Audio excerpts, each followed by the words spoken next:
আলহামদুলিল্লাহ আহমাদুহু ওয়া আস্তাঈনুহু ওয়া আস্তাগফিরুহু ওয়া আস্তাহদিহি ওয়া উমিন বিহি ওয়া লা আকফুর ওয়া উআদি মান yakfur ওয়া আশহাদু আল লা ইলাহা ইল্লাল্লাহ ওয়া আশহাদু আন্না মুহাম্মাদান আবদুহু ওয়া রাসূলুহু الذي أرسله بالهدى ودين الحق والنور والموعظة على فترة من الرسل وقلة من العلم وضلالة من الناس وانقطاع من الزمان وذنوب من الساعة وقرب من الأجل ومن يطع الله ورسوله فقد رشد ومن يعصهما فقد غوى وفرط وضل ضلالا بعيدا أما بعد فأعوذ بالله من الشيطان الرجيم واتقوا يوما ترجعون فيه إلى الله ثم توفى كل نفس ما كسبت وهم لا يظلمون। সম্মানিত উপস্থিতি, আমরা বিগত এক সপ্তাহে আলোচনা করেছিলাম যে পরকালীন জীবনের প্রতি উদ্বুদ্ধ হওয়া বা ঘাম ঝরানো আমল করার মাধ্যমে জান্নাতকে অর্জন করা, সেই হিসেবে আমাদেরকে প্রচেষ্টা করতে হবে, আমল করতে হবে, এই বিষয়ে আলোচনা করেছিলাম। আজকেও এরকম একটি বিষয় নিয়ে আলোচনা করব যে পরকালীন মুক্তির জন্য, সফলতার জন্য আমাদেরকে অবশ্যই আমল করতে হবে। আমল করার ব্যাপারে আল্লাহ তাআলা বারবার আমাদেরকে উদ্বুদ্ধ করেছেন, আমাদেরকে সালাতের প্রতি উদ্বুদ্ধ করেছেন, হজের প্রতি উদ্বুদ্ধ করেছেন, যাকাত প্রদানের প্রতি উদ্বুদ্ধ করেছেন। যে সকল ভালো আমল রয়েছে সেগুলির প্রতি আল্লাহ তাআলা আমাদেরকে উদ্বুদ্ধ করেছেন। আমরা যেন এই আমলগুলি করার মাধ্যমে আমাদের পরকালীন জীবনকে সফলতম করতে পারি, সেই উদ্দেশ্যে মহান রব্বুল আলামিন আমাদেরকে এই সকল দিক নির্দেশনা দিয়েছেন। তো এই বিষয় নিয়ে আলোচনা করব। প্রথমত আমাদেরকে পরকালীন জীবনের প্রতি সর্বাগ্রে অগ্রাধিকার দিতে হবে। মহান রব্বুল আলামিন সূরা বাকারার 281 নং আয়াতে বলেছেন, ওয়াত্তাকু ইয়াওমান তুরজাউনা ফীহি ইলাল্লাহ সুম্মা তুওয়াফা কুল্লু নাফসিন মা কাসাবাত ওয়া হুম লা ইউযলামুন। তোমরা সেই দিবসকে ভয় করো যে দিবসে তোমরা তোমাদের রবের নিকট ফিরে যাবে, এরপর তোমাদের প্রত্যেককে তার উপযুক্ত আমল এবং সেই সকল আমলের যে সকল প্রতিদান রয়েছে তা পরিপূর্ণ মাত্রায় বুঝিয়ে দেওয়া হবে। তো তোমরা এমন একটি দিবসকে তোমরা ভয় পাবে। আল্লাহ তাআলা এখানে আমাদেরকে শঙ্কা জাগিয়েছে যে এই দিনটা সাধারণ কোনো দিন নয়, বরং এই দিনের জন্য অবশ্যই পরিশ্রম করা প্রয়োজন, এই দিনের সফলতার জন্য আমাদেরকে শ্রম দেওয়া প্রয়োজন। এই কারণে আল্লাহ তাআলা বললেন, ওয়াত্তাকু ইয়াওমান তুরজাউনা ফীহি ইলাল্লাহ, যেদিন তোমরা তোমাদের রব আল্লাহ তাআলার নিকট ফিরে যাবে সেই দিন দিবসকে তোমরা ভয় পাও এবং সেই দিন তোমাদের প্রতিদান পরিপূর্ণ মাত্রায় বুঝিয়ে দেওয়া হবে। সুতরাং আমাদেরকে এই দিনের জন্য প্রস্তুতি গ্রহণ করতে হবে, এই দিনের জন্য আমল করতে হবে। আনাস বিন মালিক রাদিয়াল্লাহু আনহু থেকে বর্ণিত সহিহ বুখারী 6167 নং হাদিস, জাআ আরাবিয়্যুম মিনাল বাদিয়া, একজন গ্রাম্য সাহাবী আসলেন, আসার পর বললেন, মাতা সাআ কাইমা, হে আল্লাহর রাসূল, কিয়ামত কখন সংঘটিত হবে? রাসূল সাল্লাল্লাহু আলাইহি ওয়াসাল্লাম বললেন, ওয়াইহাক ওয়া মা আ'দাদতা লাহা, দুর্ভোগ, তুমি ওই দিবসের জন্য কি প্রস্তুতি নিয়েছো সেটা বলো। দিনটা কখন সংঘটিত হবে সেটা বড় বিষয় নয়, বরং তোমার প্রস্তুতি কতটুকু সেটাই দেখার বিষয়। এরপর এই সাহাবী বললেন, ওয়া মা আ'দাদতু লাহা ইল্লা আন্নী উহিব্বুল্লাহ ওয়া রাসূলাহু, আমার তেমন কোনো প্রস্তুতি নেই, তবে আমি এতটুকু জানি আমি আল্লাহ এবং তার রাসূলকে ভালোবাসি। রাসূল সাল্লাল্লাহু আলাইহি ওয়াসাল্লাম বললেন, আনতা মা মান আহবাব, তুমি যাকে ভালোবেসেছো তুমি তার সাথে থাকবে। তো আল্লাহ এবং আল্লাহ রাসূলের ভালোবাসা, তাদের দেওয়া যে সকল বিধিবিধান রয়েছে তা পালন করার মাধ্যমেই অর্জন করা যায়। আল্লাহ এবং আল্লাহ রাসূল যে সকল কাজ ভালোবাসেন, যে সকল আমল পছন্দ করেন, সেই সকল আমল যদি আমরা করি, আল্লাহ রাসূলের দেখানো তরিকা অনুযায়ী যদি করি, তাহলে আমরা আল্লাহ এবং আল্লাহ রাসূলের ভালোবাসা অর্জন করতে পারবো। আর সেটাই হবে আমাদের পরকালীন নাজাতের অন্যতম কারণ, যেমনটা এই সাহাবীর ক্ষেত্রে ঘটেছে। সুতরাং এখানে আমাদের আমল করা জরুরি, পরকালীন জীবনের জন্য প্রস্তুতি গ্রহণ প্রয়োজন। বরং প্রত্যেকের যে পরকাল রয়েছে সেটা তার মৃত্যুর সাথে সম্পর্কিত, তার মৃত্যুর সাথে সাথে তার পরকাল শুরু হয়ে যাবে। সুতরাং সেই দিন বেশি দূরে নয়, কারো বয়স 20 বছর, 40 বছর, 50। সুতরাং আমাদের সময় কিন্তু ঘনিয়ে এসেছে। সুতরাং সবাই কিন্তু আমরা এই পথের যাত্রী। সুতরাং আমাদেরকে এই দিবসের জন্য প্রস্তুতি গ্রহণ করতে হবে এই বাকি সময়গুলিতে। মহান রব্বুল আলামিন আমাদেরকে প্রস্তুতি গ্রহণের নির্দেশ দিয়েছেন, ওয়াতাযাওয়াদু ফাইন্না খায়রাজ যাদি তাকওয়া। তোমরা পাথেয় সংগ্রহ করো, পাথেয় অর্জন করো। যে পাথেয় তোমাদের পরকালে উপকারে আসবে সেই পাথেয় তোমরা অর্জন করো। আর জেনে রেখো উত্তম পাথেয় হলো তাকওয়া, আল্লাহ ভীতি। তাকওয়া বলা হয় ইজতিনাবু মা নাহাল্লাহু আনহু ওয়া আদাউ মা ফরাদাল্লাহ। আল্লাহ তাআলা যা ফরজ করেছেন সেটা আদায় করা, আর যা নিষেধ করেছেন তা বর্জন করা। তাহলে যে সকল অন্যায়, অশ্লীল, ফাহিশি কথা, কাজ, কর্ম রয়েছে সেগুলি বর্জন করতে হবে এবং সেই সাথে ফরজ আমলগুলি আদায় করতে হবে। তাহলে সেই ব্যক্তি মুত্তাকি। আর এই মুত্তাকি বা এই তাকওয়া এটাও অর্জন হয় আমলের মাধ্যমে। মহান রব্বুল আলামিন বলেছেন, ইয়া আইয়ুহাল্লাযীনা আমানু কুতিবা আলাইকুমুস সিয়ামু কামা কুতিবা আলাল লাযীনা মিন ক্বাবলিকুম লাআল্লাকুম তাত্তাকুন। হে মুমিনগণ, তোমাদের উপর এবং তোমাদের পূর্ববর্তীদের উপর সিয়ামকে আমি ফরজ করেছিলাম তাকওয়া অর্জনের জন্য। তাহলে সিয়াম পালন করা এটা একটা আমল, ইবাদত। এই ইবাদতের মাধ্যমে কি অর্জন হয়? তাকওয়া অর্জন হয়। এই কারণে আল্লাহ তাআলা এই ইবাদতটাকে সকল উম্মতের উপর ফরজ করেছেন। তাহলে এখান থেকে বোঝা যায় আল্লাহ তাআলা পাথেয় অর্জন করতে বলেছেন, উত্তম পাথেয় হিসেবে তাকওয়াকে ব্যাখ্যা করেছেন। এবং তাকওয়া অর্জন হয় কিসের মাধ্যমে? আমলের মাধ্যমে, সেটাও আল্লাহ তাআলা উল্লেখ করেছেন। সুতরাং অবশ্যই আমাদেরকে আমল করতে হবে। মহান রব্বুল আলামিন বলেছেন, ওয়াল বাকিয়াতুস সালিহাত খায়রুন ইনদা রাব্বিকা তাওয়াবা ওয়া খায়রুন মারাদ্দা। অবশিষ্ট সৎ আমলগুলি এটা হলো তোমার রবের নিকট প্রতিদান, সওয়াব, প্রতিদান এবং বদলা দেওয়ার দিক থেকে সর্বোত্তম। অর্থাৎ যে সকল ভালো আমল আমরা করি, এই ভালো আমলগুলি কিন্তু আমাদের সাথে থাকবে, আমাদের সাথে অবশিষ্ট থাকবে, আমাদের সঙ্গী হবে কবরে। রাসূল সাল্লাল্লাহু আলাইহি ওয়াসাল্লাম বলেছেন, ইদা উদিয়াল মাইয়িতু ফি কবরি ফাইন কানা মুমিনান কানাতিস সালাতু ইনদা রাসি ওয়া কানাতিজ যাকাতু আন ইয়ামিনি ওয়া কানাস সিয়ামু আন ইয়াসারি ওয়া কানা ফি'লুল খায়রাত ইনদা রিজলিহি।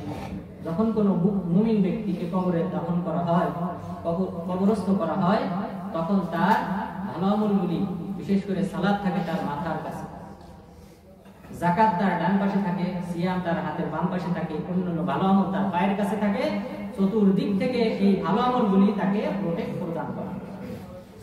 এরপর যখন কোনো শাস্তিদাতা ফেরেশতা যে কোনো পাশ দিয়ে আসতে যায়, তখন এই আমল তাকে বাধা প্রদান করে। বা কিবালিয়াত মাদকা, এই আমল তখন বলে ওঠে ফেরেশতাকে, আমার পাশ দিয়ে প্রবেশ করার অধিকার তোমার নেই। তাহলে এগুলি আমার আল্লাহ তাআলা বলেন, বাকিয়াতুস সালিহাত, সৎ আমল যা অবশিষ্ট থাকবে, এই সৎ আমলগুলি হলো আল্লাহর নিকট উত্তম প্রতিদানের দিক থেকে। অর্থাৎ এই আমলগুলি আমার চিরসঙ্গী। এখানে আমার সাথে কিন্তু কোনো অন্য আত্মীয় স্বজন, সম্পদ কোনো কিছুই কিন্তু যাবে না, বরং আমার এই আমলগুলি আমাকে সুরক্ষা প্রদান করবে কবে। সুতরাং আমাদেরকে এই সৎ আমল করতে হবে, এই তাকওয়া অর্জন করতে হবে। এরপর মহান রব্বুল আলামিন বলেছেন সূরা আল ইমরানের 133 নম্বর আয়াতে, ওয়াসারিউ ইলা মাগফিরাতিন মির রাব্বিকুম ওয়া জান্নাতিন আরদুহাস সামাওয়াতু ওয়াল আরদ উইদ্দাত লিল মুত্তাকিন। ওয়াসারিউ ইলা মাগফিরা, তোমরা ধাবিত হও, ছুটে আসো তোমাদের রবের ক্ষমার দিকে। তোমাদের রবের ক্ষমা অর্জন হয় যে সকল কাজে, তোমরা সেদিকে ছুটে আসো। জান্নাত, এবং জান্নাতের দিকে ছুটে আসো, যে জান্নাতের প্রশস্ততা হলো আসমান জমিন সমান। সেই জান্নাতের দিকে তোমরা ছুটে আসো, আর যে জান্নাতটা তৈরি করা হয়েছে মুত্তাকিদের জন্য। এই আয়াতের উপর ব্যাখ্যা করে ইনশাআল্লাহ আজকের জুমার খুতবা শেষ করব। মহান রব্বুল আলামিন প্রথম অংশে বললেন যে তোমরা আল্লাহর ক্ষমার দিকে ছুটে আসো।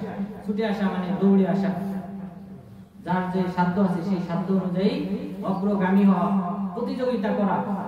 তো আল্লাহ তাআলা বললেন তোমরা এই আল্লাহর ক্ষমা প্রাপ্তির দিকে তোমরা ছুটে আসো। আল্লাহ তাআলার এই ক্ষমা অর্জন হয় ভালো আমল করার মাধ্যমে। আমরা এই ক্ষমা প্রাপ্ত হব আমরা যদি ভালো আমল করি। রাসূল সাল্লাল্লাহু আলাইহি ওয়াসাল্লাম বলেছেন ওযু করার ক্ষেত্রে, মান তাওয়াদ্দাআ ফা আহসানাল ওযু খারাজাত খাতায়াহু মিন জাসাদি হাত্তা খারাজাত মিন তাহতি আযাফিরিহি। যে যদি কোনো ব্যক্তি উত্তম ভাবে ওযু করে তাহলে তার পাপ সমূহ তার অঙ্গ থেকে ঝরে পড়ে, এমনকি তার এই নখের নিচে যে পাপ থাকে সেটাও এই নখ দিয়ে ঝরে পড়ে। তাহলে আমার শরীরে এই ওযু অঙ্গ প্রত্যঙ্গ, এই ওযু করার বিধান আল্লাহ তাআলা দিয়েছে কেন, কিসের জন্য? আমাদের এই ক্ষমা প্রাপ্তির জন্য। তাহলে আমরা যদি এই আমলটা করি, ওযু করি, তাহলে বিনিময়ে আল্লাহ তাআলা আমাদের পাপ ক্ষমা করে দেবেন। তাহলে আমল আমাদেরকে অবশ্যই আল্লাহ তাআলা এই আয়াতে আহ্বান করেছেন আমলের প্রতি। এরপর আমরা যে মসজিদে আসি সালাত আদায় করার জন্য, এর বিনিময়ে আল্লাহ তাআলা আমাদের পাপ ক্ষমা করেন। রাসূল সাল্লাল্লাহু আলাইহি ওয়াসাল্লাম বলেছেন, মান তাতাহহারা ফি বাইতি তুম্মা মাশা ইলা বাইতিন মিন বুয়ুতিল্লাহ লিয়াকদিয়া ফারিদাতান মিন ফারাইদিল্লাহ ইল্লা কানাত খুতুওয়াহু ইহদাহুমা হাত্তা খাতায়া ওয়াল উখরা রাফআত দারাজাত। যে কোনো ব্যক্তি যদি তার ঘরে ওযু করে, বাসায় ওযু করার পর আল্লাহর কোনো এক ঘর মসজিদের দিকে ছুটে যায় কোনো ফরজ আমল আদায় করার জন্য, তাহলে তার প্রতিটি কদম, এক কদমের মাধ্যমে আল্লাহ তাআলা পাপ ক্ষমা করেন, অপর কদমের মাধ্যমে আল্লাহ তাআলা তার মর্যাদা বৃদ্ধি করে দেন। তাহলে এই যে আমরা মসজিদে আসবো, পাঁচ ওয়াক্ত সালাতে আসবো, এই আমলটাই হলো আল্লাহর ক্ষমা প্রাপ্তির অন্যতম কারণ। সুতরাং আল্লাহ তাআলা আহ্বান করেছেন, তোমরা আল্লাহর ক্ষমা পাওয়ার দিকে ছুটে আসো, দৌড়ে আসো। সুতরাং আমাদেরকে এই পাঁচ ওয়াক্ত সালাতে নিয়মিত উপস্থিত হতে হবে। রাজি আছেন তো? ইনশাআল্লাহ। পাঁচ ওয়াক্ত সালাত কোম্পানিতে যারা আছেন, আজকের এই আলোচনা শোনার পর আশা করি কেউ অনুপস্থিত থাকবে না, যেহেতু এই সকল বিষয়ের দিকে আল্লাহ তাআলা আমাদেরকে ভালোবেসে আহ্বান করেছেন। ওয়াসারিউ, তোমরা ছুটে আসো। তোমরা কারা? আমি, আপনি, সে, তারা, এরাই আমাদের মতো এই মুমিন ব্যক্তিরা, মুসলিমরা, আমাদেরকেই তো আল্লাহ তাআলা আহ্বান করেছেন, সম্বোধন করেছেন। এটা অন্য কেউ না। যে আমরা বক্তারা বলি যে না আপনারা আসেন নামাজে, কিন্তু আমরা নামাজ আদায় করি না, এটা না, বরং আমি, আপনি সবাই এটার অন্তর্ভুক্ত। আল্লাহ তাআলা আমাদেরকে ভালোবেসে মহব্বত করে আমাদেরকে আহ্বান করেছেন, তোমরা ছুটে আসো।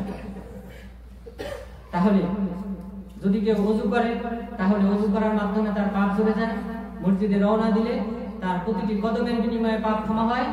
এরপর যখন সে সালাতে অংশগ্রহণ করে তখন তার পাপ ক্ষমা হয়। এই আমল করলে, সালাত আদায় করলে আল্লাহ তাআলা তার পাপ ক্ষমা করেন। রাসূল সাল্লাল্লাহু আলাইহি ওয়াসাল্লাম একটা উদাহরণ দিয়ে বুঝিয়েছেন, লাউ আন্না নাহরাম বিবাবি আহাদিকুম ইয়ারতাসিলু ফীহি কুল্লা ইয়াওম 5 মাররাত হাল ইয়াবকা মিন দারানিহি শাই? ক্বালু লা ইয়াবকা মিন দারানিহি শাই। ক্বালা কাযালিকা মাতালুস সালাওয়াতিল 5 ইয়ামহুল্লাহু বিহিন্নাল খাতায়া। যে তোমাদের কারো বাড়ির সামনে দিয়ে যদি একটি নদী প্রবাহিত হয় আর সেখানে সে যদি প্রতিদিন 5 বার গোসল করে, তাহলে কি তার শরীরে কোনো প্রকার ময়লা দুর্গন্ধ থাকবে? সাহাবাগণ বললেন না, থাকবে না। রাসূল সাল্লাল্লাহু আলাইহি ওয়াসাল্লাম বললেন, এটাই হলো উপমা পাঁচ ওয়াক্ত সালাতের। পাঁচ ওয়াক্ত সালাত আদায় করলে আল্লাহ তাআলা বান্দার পাপসমূহ ক্ষমা করে দেন। তাহলে আল্লাহ তাআলা আমাদেরকে তার ক্ষমা প্রাপ্তির দিকে আহ্বান করেছেন, ছুটে আসতে বলেছেন, অর্থাৎ আমাদেরকে সালাত আদায় করতে বলেছেন। এই যে সকল আমলের কথা উল্লেখ করবো, এই সকল আমলের কথা আল্লাহ তাআলা বলেছেন, তোমরা এই সকল আমল করো, বিনিময়ে তোমাদের পাপ ক্ষমা হবে। এরপর সালাত আদায় করার পর এখানে যদি কেউ বসে থাকে অথবা পরবর্তী সালাতের জন্য অপেক্ষায় থাকে, তাহলে আল্লাহ তাআলা এই বান্দার পাপ ক্ষমা করেন। রাসূল সাল্লাল্লাহু আলাইহি ওয়াসাল্লাম বলেছেন, আলা আদুল্লুকুম আলা মা ইয়ামহুল্লাহু বিহিল খাতায়া ওয়া ইয়ারফাউ বিহিদ দারাজাত। আমি কি তোমাদেরকে সংবাদ দেব না সেই আমলের, যে আমল করলে আল্লাহ তাআলা তোমাদের পাপ ক্ষমা করবেন, তোমাদের মর্যাদা বৃদ্ধি করবেন? সাহাবাগণ বললেন, হ্যাঁ আল্লাহ রাসূল বলেন। তখন তিনি বললেন, ইসবাগুল ওযু আলাল মাকান ওয়া কাসরাতুল খুতা ইলাল মাসাজিদ ওয়া ইন্তিযারুস সালাহ বা'দাস সালাহ। যে পরিপূর্ণভাবে কঠিন মুহূর্তে ওযু করা, এরপর বেশি বেশি পা ফেলে মসজিদে যাওয়া, এরপর এক সালাত থেকে আরেক সালাতের প্রতীক্ষায় থাকা, আর যদি কেউ সালাত শেষ করে সেখানে বসে থাকে তাহলে তার সম্পর্কে ফেরেশতাগণ কন্টিনিউ অনবরত তার জন্য দোয়া করতে থাকেন, আল্লাহুম্মা গফিরহু আল্লাহুম্মা আরহামহু, হে আল্লাহ তুমি এই বান্দাকে ক্ষমা করো, এই বান্দার উপর রহমত বর্ষণ করো। তাহলে সালাতে যদি কেউ ফরজ সালাত শেষ হলো মসজিদ এখানে যদি সে বসে থাকে, এটার বিনিময়ে ফেরেশতাগণ দোয়া করতে থাকেন, আর আশা করা যায় ফেরেশতাদের দোয়া কবুল হবে। এরপর যদি কেউ এই ফরজ সালাত শেষ হওয়ার পর পরবর্তী আসরের সালাত কখন হবে এই প্রতীক্ষায় থাকে, এই হৃদয়ে যদি এই ভালোবাসা এবং এই প্রতীক্ষার প্রহর যদি সে বনে, তাহলে আল্লাহ তাআলা তার পাপ মাফ করে দেবেন। এরপর উমরা করা, এটা একটা আমল। উমরা করার জন্য ঘর থেকে বের হলে তখন থেকেই বান্দার পাপ ক্ষমা শুরু হয়। রাসূল সাল্লাল্লাহু আলাইহি ওয়াসাল্লাম বলেছেন, ফাইদা খরাজতা মিন বাইতিকা তাউমুল বাইতাল হারাম লাম তাদা নাকাতুকা কুফান ওয়ালা রাকাআতুন ইল্লা কাতাবাল্লাহু লাকা বিহা হাসানাহ ওয়া মাহা আনকা বিহি খাতিয়া। তুমি যখনই আল্লাহর গৃহের জন্য বাইতুল্লাহর উদ্দেশ্যে উমরা অথবা হজ যে কোনো নিয়তে যদি আপনি বের হন, যখনই বের হবে তখন যে সওয়ারির উপর চড়ে তুমি রওনা দিবে, সেই সওয়ারি যখনই কোনো পা ফেলবে অথবা পা উঠাবে, প্রত্যেকবারের বিনিময়ে আল্লাহ তাআলা তোমার একটি করে পাপ ক্ষমা করবেন, এক গুণ মর্যাদা বৃদ্ধি করে দিবেন। তাহলে এছাড়াও রাসূল সাল্লাল্লাহু আলাইহি ওয়াসাল্লাম বলেছেন, আল উমরা ইলা আল উমরা কাফারাতুন লিমা বাইনাহুম, এক উমরা থেকে নিয়ে আরেক উমরার মাঝে যে দূরত্ব রয়েছে, যে পাপ রয়েছে, সেই পাপগুলি আল্লাহ তাআলা ক্ষমা করবেন। তাহলে আল্লাহ তাআলা আমাদেরকে আহ্বান করেছেন এই সকল ভালো আমলের মাধ্যমে নিজেদের পাপকে মোচন করে নেওয়া। এটা একটা আল্লাহর পক্ষ থেকে একটা বিশেষ রহমত, যে পাপ তো হয়ে গেছে, এখন উপায় এই সকল আমলের মাধ্যমে আল্লাহ তাআলা ক্ষমা করেন। এরপর হজের ক্ষেত্রে রাসূল সাল্লাল্লাহু আলাইহি ওয়াসাল্লাম বলেছেন, মান হাজ্জা লিল্লাহ ফালাম ইয়ারফুস ওয়া লাম ইয়াফসুক রাজা'a কায়াউমিন ওয়ালাদাতহু উম্মু, যদি কেউ আল্লাহ তাআলার সন্তুষ্টির উদ্দেশ্যে হজ করে আর এই হজের মাঝে কোনো প্রকার অশ্লীল অন্যায় কোনো কাজ কথা কোনো কিছুতে যদি সে লিপ্ত না হয়, তাহলে তার মা তাকে যেদিন ভূমিষ্ঠ করেছিল নিষ্পাপ করে অনুরূপ নিষ্পাপ হয়ে সে ফিরে আসবে। তাহলে চিন্তা করে, নিষ্পাপ শিশু, তার কোনো পাপ নেই, হজ করার মাধ্যমে হজটা কবুল হলে আল্লাহ তাআলা তাকেও অনুরূপ নিষ্পাপ শিশুর মতো করে দেন। তাহলে এই পাপগুলি ক্ষমা হয় এই সকল আমল করার মাধ্যমে। হজ একটা বিরাট একটা আমল, আল্লাহ তাআলার নৈকট্য অর্জনের বিরাট একটা আমল। এই আমলের মাধ্যমে পাপ ক্ষমা হয়। আল্লাহ তাআলা বললেন, তোমরা এই সকল আমলের দিকে ছুটে আসো। এরপর বাইতুল্লাহ যখন কেউ তওয়াফ করে, প্রত্যেকবারের বিনিময়ে যখনই আপনি পা ফেলবেন, প্রত্যেকবারের বিনিময়ে আল্লাহ তাআলা ইল্লা কুতিবাত লাহু আশরু হাসানাত ওয়া মুহিয়াত আনহু আশরু সাইয়্যাত ওয়া রুফিআত লাহু আশরু দারাজাত। যে প্রত্যেক কদম, 7টি তওয়াফ বাইতুল্লাহ তওয়াফের সময় প্রত্যেক কদম ফেলার বিনিময়ে আল্লাহ তাআলা তার আমলনামায় 10টি করে সওয়াব লিপিবদ্ধ করেন, তার আমলনামা থেকে 10টি পাপ মোচন করে দেন এবং 10 গুণ মর্যাদা বৃদ্ধি করে দেন। সুবহানাল্লাহ। তাহলে এই সকল আমলের দিকে আমাদেরকে আল্লাহ তাআলা আহ্বান করেছেন, তোমরা ছুটে আসো এই সকল আমলের দিকে, তাহলেই তোমরা আল্লাহর ক্ষমা প্রাপ্ত হবে। এরপর যে সকল আমলের মাধ্যমে পাপ ক্ষমা হয়, মজলিস, কুরআন হাদিসের আলোচনার মজলিসে যদি কেউ বসে তাদের পাপ ক্ষমা হয়। ফেরেশতাগণ তাদেরকে বেষ্টন করে রাখে, বেষ্টন শেষে আলোচনা শেষ হলে ফেরেশতাগণ আল্লাহর কাছে রিপোর্ট পেশ করেন, আল্লাহ তাআলা তাদেরকে জিজ্ঞাসা করেন বান্দারা কি চেয়েছে। ফেরেশতাগণ রিপোর্ট করেন ইস্তাগফিরুনা, তারা আপনার ক্ষমা চান। আল্লাহ তাআলা বলেন কদ গফারতু লাহুম, আমি তাদেরকে ক্ষমা করে দিলাম। তাহলে এখানে সাপ্তাহিক যে বৈঠকগুলি হয়, সপ্তাহে 2 দিন দার্স হয়, এরপর কোরআন শিক্ষা দেওয়া হয় 2 দিন, এই 4 দিন, এই দিনগুলিতে ইনশাআল্লাহ আপনারা বসার চেষ্টা করবেন। তো ফেরেশতাদের কাছে যখন আল্লাহ তাআলা বলেন আমি তাদেরকে ক্ষমা করে দিলাম, ফেরেশতাদের মধ্যে কেউ বলেন যে হে আল্লাহ ফুলানুল খাত্তা মাররা বিল কওম ফাজালাস, হে আল্লাহ অমুক ব্যক্তি সে ভুলক্রমে বসে ফেলেছে, সে তার উদ্দেশ্য ছিল না, নিয়ত ছিল না এই বৈঠকে বসা, কিন্তু এই পাশ দিয়ে অতিক্রম করতেছিল, তো বলল দেখি বসে দেখি কি অবস্থা। তো এইভাবে একজন ব্যক্তি বসেছে, আল্লাহ তাআলা বললেন হুমুল কওম লা ইয়াশকা বিহিম জালিসুন, তারা একই দলভুক্ত, তাদের মধ্য থেকে কেউ দুর্ভাগা হবে না, আমার ক্ষমা থেকে বঞ্চিত হবে। তাহলে এইভাবে মজলিসে যদি কেউ বসে তাহলে তার পাপ ক্ষমা হয়, তাহলে এটাও একটা আমাদের অন্যতম আমল। এরপর পাপ ক্ষমার অন্যতম যে আমল তা হলো আল্লাহ তাআলার জিকির।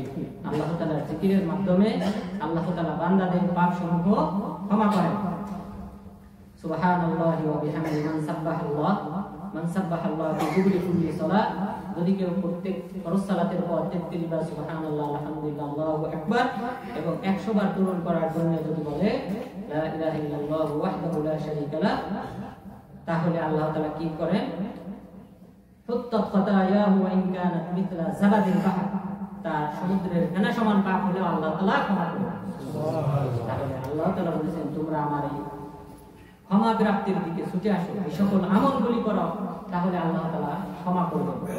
এরপর রাসূল সাল্লাল্লাহু আলাইহি ওয়াসাল্লাম বলেছেন মান ক্বালা সুবহানাল্লাহি ওয়া বিহামদিহি মিআতা মাররা হুত্তাত খাতায়াহু ওয়া ইন কানাত মিথলা যাবাদিল বাহর, যদি কোনো ব্যক্তি 100 বার সুবহানাল্লাহি ওয়া বিহামদিহি পাঠ করে আল্লাহ তাআলা তার পাপসমূহ সমুদ্রের ফেনা সমান হলেও ক্ষমা করবেন। সুবহানাল্লাহি ওয়া বিহামদিহি 100 বার, মাত্র 2.5 মিনিট। তাহলে সমুদ্রের ফেনা আমরা জানি পৃথিবীর 3 ভাগ হলো, 4 ভাগের 3 ভাগই হলো জলজ অঞ্চল। সেই সমুদ্র অঞ্চল, এই সমুদ্র অঞ্চল এখানে কি পরিমাণ ফেনা জমে এটা কেউ জানি না। অর্থাৎ আপনার পাপ সংখ্যা যত বেশি হোক আল্লাহ তাআলার ক্ষমা এর চেয়ে আরো বেশি। এরপর আল্লাহর জিকিরের একটা বাক্য বা আল্লাহর কাছে ক্ষমা প্রার্থনার অন্যতম একটা বাক্য আস্তাগফিরুল্লাহাল্লাযী লা ইলাহা ইল্লা হুয়াল হাইয়ুল কাইয়্যুম ওয়া আতুবু ইলাইহি।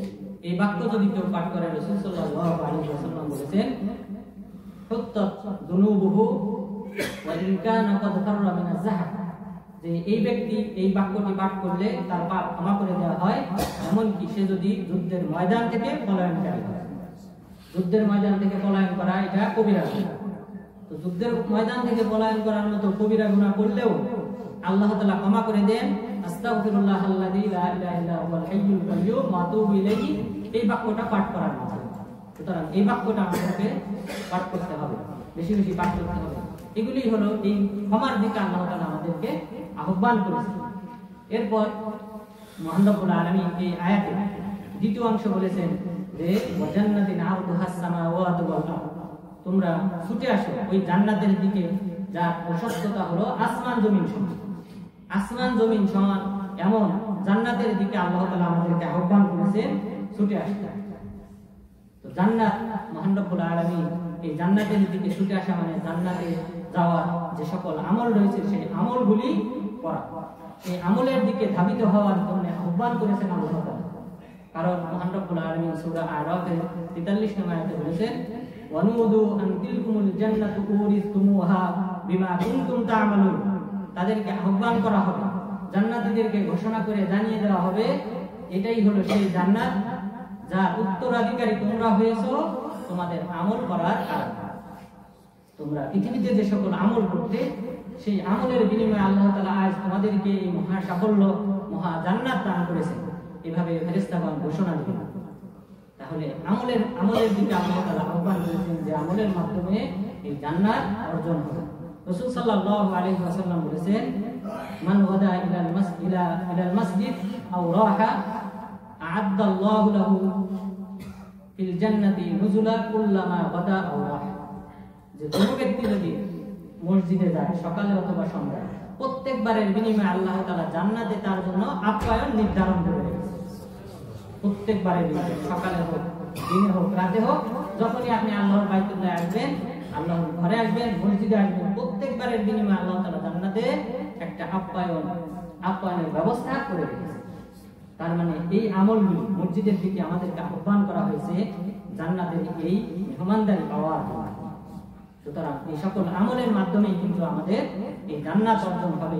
সুতরাং আমাদের সবাইকে দৃঢ় সংকল্পবদ্ধ হতে হবে, ভালো আমলের প্রতি আমাদের সবাইকে উদ্বুদ্ধ হতে হবে, আমাদের হৃদয়ে যে সুপ্ত ঈমান আছে সেটাকে জাগিয়ে তুলতে হবে। তাহলেই আমরা এই যে অলসতা রয়েছে সেই অলসতা কাটিয়ে আমরা নিয়মিত নির্ধারিত বিধিবিধান নির্ধারিত ইবাদতগুলি পালনের প্রতি আমরা উদ্বুদ্ধ হতে পারবো। এই কারণে আমাদেরকে অবশ্যই দৃঢ় সংকল্পবদ্ধ হতে হবে এই ভালো আমলের প্রতি, ভালো আমল করার প্রতি। এই কারণে আমাদেরকে অবশ্যই সংকল্প গ্রহণ করতে হবে, প্রতিজ্ঞা গ্রহণ করতে হবে যে আমি জান্নাতেরই একজন সদস্য, আমি শয়তানের দূষণ নই, আমি শয়তানের তাবেদার নই, যার ফলে সে আমাকে জাহান্নামের দিকে ধাবিত করবে। আমাদেরকে সেই দৃঢ় প্রতিজ্ঞা গ্রহণ করতে হবে। আমি কর্মঠ, উদ্দীপ্ত, আমি চঞ্চল, প্রাণবন্ত, আমি উদ্যমী, সূর্যকান্ত, আমি আল্লাহর তাআলার উপাসনাকারী। এই জাতীয় আমাদের সংকল্প গ্রহণ করতে হবে যেন আমরা পরকালীন জীবনে আমরা সফল কাম হতে পারি এবং আল্লাহ তাআলার যে সকল মেহমানদারিত্ব রয়েছে সেগুলি আমরা যেন অর্জন করতে পারি এবং আমাদেরকে সেখানে যারা সম্মান প্রদর্শন করবে তারা হলেন আল্লাহর শ্রেষ্ঠ সৃষ্টিদের অন্তর্ভুক্ত ফেরেশতাগণ। তারা আমাদেরকে সেখানে সারিবদ্ধভাবে দাঁড়িয়ে সালাম প্রদান করবে, যেটা আপনারা দেখেন বিভিন্ন রাষ্ট্রপতিকে সালাম দেওয়া হয়। এর চেয়ে বেশি মর্যাদা, এর চেয়ে বেশি সম্মানশীল ব্যক্তিদের মাধ্যমে আল্লাহ তাআলা আমাদেরকে কিয়ামত দিবসে সম্মানিত করবেন। সুতরাং আমাদের সবাইকে দৃঢ় সংকল্পবদ্ধ হতে হবে যে আমরা আল্লাহ তাআলা যে সকল বিধিবিধান অন্ততপক্ষে খরচ করেছেন সেই বিধিবিধানগুলো আমরা কখনোই বর্জন করব না এবং যে সকল অন্যায়, অশ্লীল, ফাহিশ কাজ, কথা হারাম করেছেন সেগুলি আমাদেরকে অবশ্যই বর্জন করতে হবে। আল্লাহ তাআলা এগুলি বর্জন করার মাধ্যমে, ভালো আমলগুলি বেশি বেশি করার মাধ্যমে, আল্লাহ তাআলার নিকটশীল বান্দা হওয়ার মাধ্যমে ইহকালীন পরকালীন সফলতা অর্জন করার তৌফিক দান করেন। আমিন। আকুলু কওলি হাযা ওয়াস্তাগফিরুল্লাহ লি ওয়া লাকুম ওয়া লিসাইরিল মুসলিমিন।